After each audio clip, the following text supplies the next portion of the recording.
आज के कार्यक्रम में उपस्थित सभी बंधुओं को गणतंत्र दिवस की हार्दिक शुभकामनाएं। मंचस्थ अमरपाटन क्षेत्र के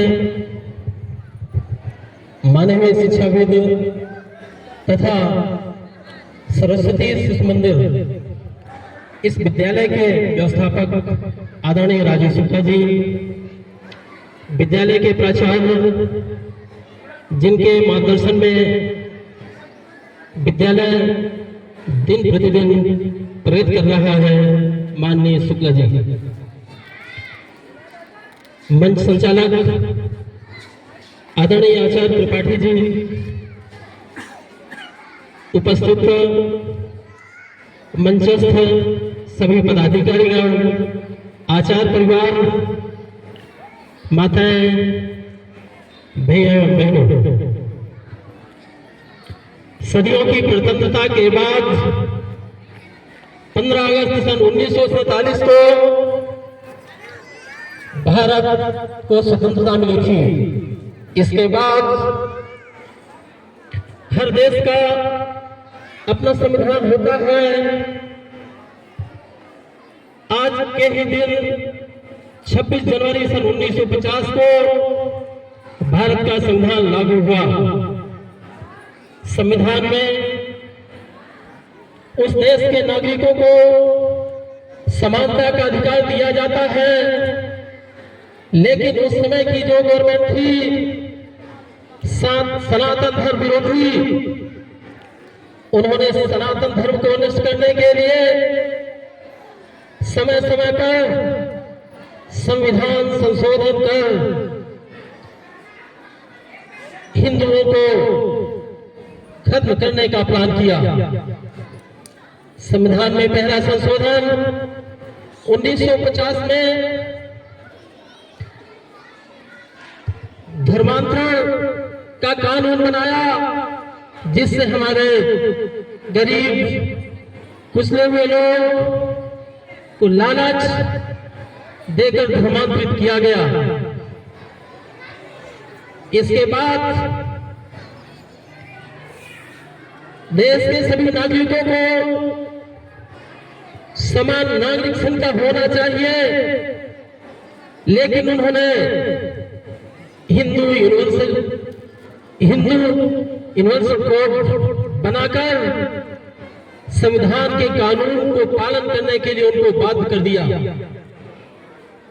लेकिन दूसरी ओर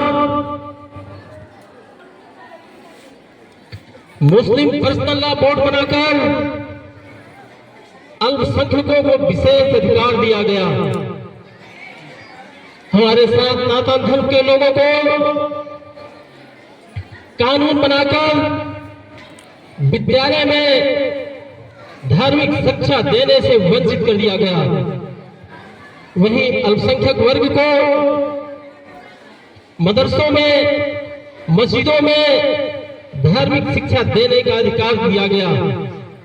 सरकार यही नहीं रुकी, उन्होंने हमारे मठ मंदिरों का अधिग्रहण किया। जैसा कि आप सब लोग जानते हैं, हमारे मठ मंदिर से जो भी आय होती है, भारत की जीडीपी का 5% होती है। आप लोगों को इस बारे में नॉलेज होना चाहिए। और ये पैसे भारत को इस्लामीकरण बनाने के लिए अन्य धर्म के लोगों को दिया जाता है, जबकि मस्जिद तथा चर्च से सरकार एक पैसे नहीं ले सकती है।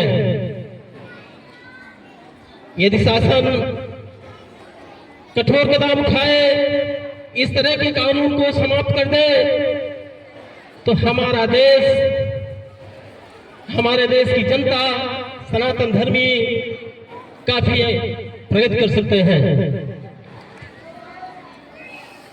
मूल संविधान में पंथ निरपेक्ष शब्द दिया गया था, लेकिन इमरजेंसी के दौरान उस समय की प्रधानमंत्री इंदिरा गांधी ने संविधान संशोधन पर सेकुलर शब्द जोड़ा। सेकुलर शब्द जोड़े जाने के बाद सनातन धर्म को कुचल दिया गया। यही नहीं, भारत को इस्लामिक राष्ट्र बनाने के लिए, हिंदुओं की जनसंख्या कम करने के लिए 1975-76 में हिंदुओं का बदियाकरण किया गया, जिससे हिंदू जनसंख्या कम हो जाए और भारत का इस्लामीकरण किया जाए। 1991 में पूजा स्थल कानून बनाकर हमारे 40,000 प्राचीन मंदिरों को हमसे छीन लिया गया। अभी वर्तमान सरकार पूजा स्थल कानून को खत्म करने के लिए कुछ कदम उठाई है, लेकिन जेपीसी में मामला चले जाने के बाद संभावनाएं कम है कि पूजा स्थल कानून को हटाया जाए। हिंदुओं को समाप्त करने के लिए 1992 में माइनॉरिटी एक्ट बनाया गया, जिससे हमारे जैन समाज, बौद्ध और सिखों को अलग कर दिया गया। उस समय के प्रधानमंत्री का कहना था, भारत की खनिज संपदा में पहला अधिकार माइनॉरिटी का है, मुसलमानों का है, हिंदुओं का नहीं है। इसके बावजूद हिंदू समाज जागृत नहीं होता, ऐसे सनातन धर्म विरोधियों को वोट देकर सत्ता सौंप देती है। होना क्या चाहिए? यदि हमारे धर्म को कोई हानि पहुंचाता है तो उसका हम डट कर मुकाबला करें, विरोध करें। आप लड़ नहीं सकते, लेकिन वोट देकर उनको समाप्त कर सकते हैं। आज इस तरह की आवश्यकताएं हैं। भारत को इस्लामिक देश बनाने के लिए वक्फ बोर्ड का गठन किया गया। वक्फ बोर्ड लैंड जिहाद का काम करता है। यदि वक्फ बोर्ड के सदस्य, 2 सदस्य कह दें कि सरस्वती शिशु मंदिर, सरस्वती विद्यालय हमारा है, वो नोटिस भेज देंगे तो उनका हो जाएगा, आप कुछ नहीं कर सकते। यदि क्लेम करना है तो दिल्ली जाना पड़ेगा, अन्यथा वो प्रॉपर्टी उनकी हो जाएगी। 8.5 लाख एकड़ जमीन वक्फ बोर्ड हड़प चुका है। अभी प्रयागराज में महाकुंभ चल रहा है। वक्फ बोर्ड के लोगों ने कहा कि हमारी जमीन है, हमारे जमीन में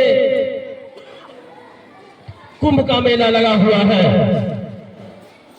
यदि इसके खिलाफ, यदि इसको समाप्त करने के लिए कड़े कदम नहीं उठाए गए तो भारत की समस्त भूमि, भारत की समस्त जमीन वक्फ बोर्ड की हो जाएगी और उसी समय भारत इस्लामिक राष्ट्र बन जाएगा। क्या आप लोग चाहते हैं कि भारत इस्लामिक राष्ट्र बने? यदि नहीं चाहते हैं तो ऐसे तत्वों का, ऐसे कानूनों का खुलकर विरोध करना होगा, अन्यथा हमारे बच्चे, आने वाली जनरेशन इस्लामिक धर्म स्वीकार करने के लिए बाध्य हो जाएगी। जैसा कि प्राचीन समय में मुगल शासक काल में तलवार उठा के धर्मांतरण किया जाता था। ये नौबत ना आने पाए, हमें एक साथ एकजुट होकर ऐसे कानूनों का विरोध करना पड़ेगा। इन्हीं शब्दों के साथ वाणी पर विराम। जय श्री राम, वंदे मातरम, जय हिंद राष्ट्र।